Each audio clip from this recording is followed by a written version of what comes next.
Vous savez, parfois, les plus grandes histoires de notre planète sont celles qui ont été complètement effacées par le temps.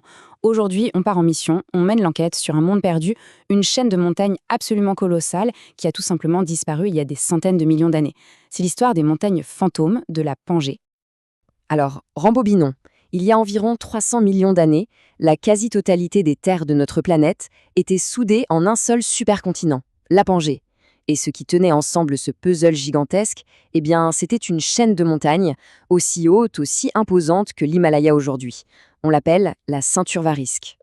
Essayez d'imaginer ça.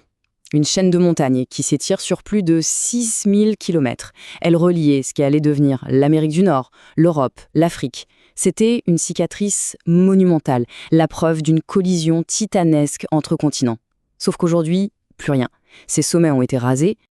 La question, c'est donc comment on fait? Comment est-ce que les géologues peuvent bien enquêter sur un crime aussi ancien? Comment on reconstitue une chaîne de montagnes qui a été entièrement érodée?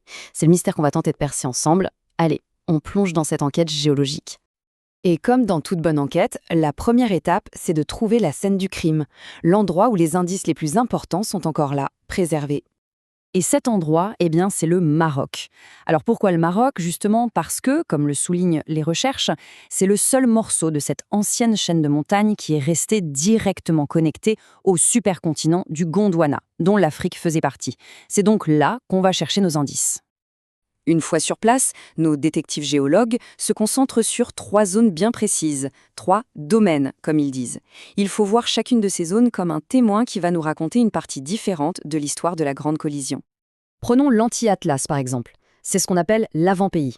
En gros, c'est la zone qui s'est retrouvée juste devant le choc principal et qui s'est plissée, qui s'est déformée, un peu comme le capot d'une voiture qui se froisse complètement lors d'une collision frontale. Les Mauritanides, c'est encore autre chose. Là, on a affaire à un empilement de ce qu'on appelle des nappes de charriage. Imaginez des pans entiers de roches grands comme des villes qui ont été arrachés, qui ont glissé sur des centaines de kilomètres et se sont empilés les uns sur les autres, un peu comme un jeu de cartes qui s'effondre. Et c'est ça le point absolument crucial.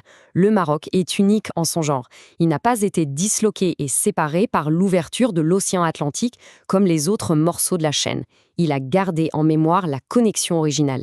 C'est une véritable pierre de Rosette qui va nous permettre de déchiffrer toute cette histoire. Bon, maintenant que la scène du crime est bien identifiée, il est temps d'examiner les indices de plus près pour reconstituer la chronologie des événements.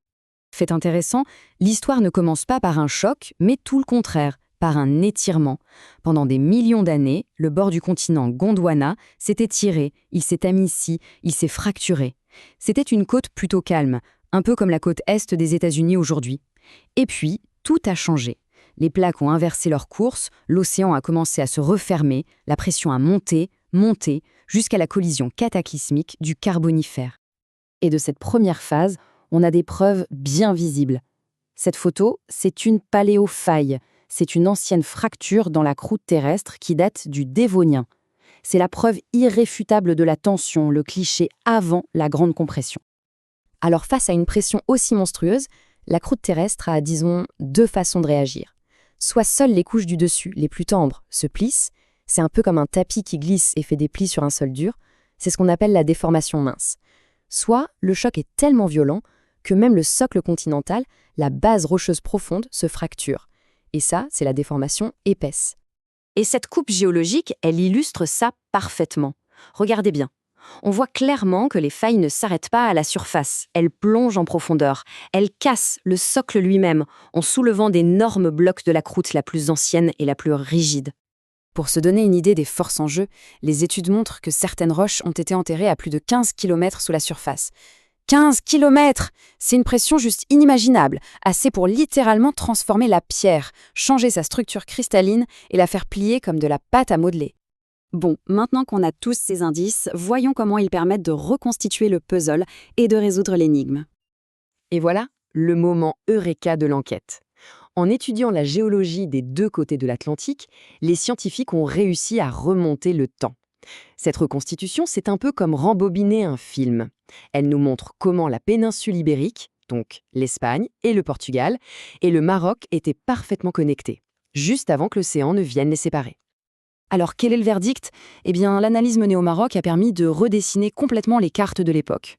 On pensait que la jonction entre l'Afrique et l'Europe était une suture nette, comme deux pièces qu'on aurait soudées. Mais non, les indices marocains prouvent qu'en réalité, à cet endroit, il s'agissait d'une zone de croûte continentale qui s'était étirée et amincie avant de rentrer en collision. Et ce détail, ça change toute notre compréhension de la géométrie de l'époque. Pour le dire avec les mots des chercheurs eux-mêmes, le Maroc est tout simplement une zone clé. Ce n'est pas juste une histoire locale, c'est vraiment la pièce maîtresse qui manquait pour comprendre l'ensemble de cette chaîne de montagnes qui a bâti la Pangée. Alors au final, que reste-t-il aujourd'hui de ces montagnes titanesques et qu'est-ce que leur histoire nous apprend? Bien sûr, les sommets ont disparu. Ils ont été érodés par 300 millions d'années de vent et de pluie. Mais les racines, elles, les fondations profondes des montagnes, sont toujours là.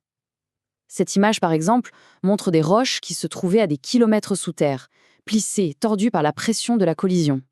Et ce sont ces structures qui sculptent encore aujourd'hui les paysages spectaculaires du Maroc. L'histoire de ces montagnes fantômes, au fond, c'est un rappel puissant. La carte du monde que l'on connaît n'est qu'un instantané. Notre planète est une machine vivante, dynamique, qui passe son temps à construire des supercontinents et des chaînes de montagnes, pour ensuite les démanteler sur des échelles de temps qui nous dépassent complètement. Et ça nous amène à une dernière question, une question assez vertigineuse. Si la Terre a autant changé au cours des 300 derniers millions d'années, à quoi est-ce qu'elle ressemblera dans 300 millions d'années?